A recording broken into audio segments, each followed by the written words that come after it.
Luis সেতু। এই সেতু পর্তুগালের পোর্তো শহরে ডাউরো নদীর ওপর অবস্থিত একটি বিখ্যাত সেতু। এই ঐতিহাসিক সেতুটি 1886 সালে তৈরি করা হয়। সেতুটির দৈর্ঘ্য 395 মিটার এবং এর প্রস্থ 8 মিটার।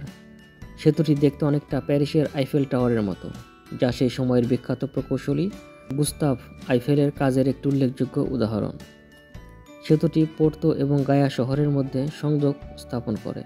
সেতুটির 2টি স্তর রয়েছে। উপরের স্তরটি পথচারী ও ট্রেন চলাচলের জন্য এবং নিচের স্তরটি ভারী যানবাহনের জন্য ব্যবহার করা হয়।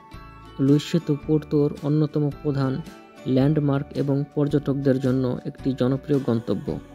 সেতুটি দেখতে প্রতিদিন হাজার হাজার পর্যটক ভিড় করে। ব্রিজের উপরে উঠে স্মৃতি ধরে রাখতে অনেকেই তুলছেন সেলফি। লুইস সেতু পোর্তোর সংস্কৃতির একটি অবিচ্ছেদ্য অংশ এবং একটি চমৎকার স্থাপত্য কীর্তি।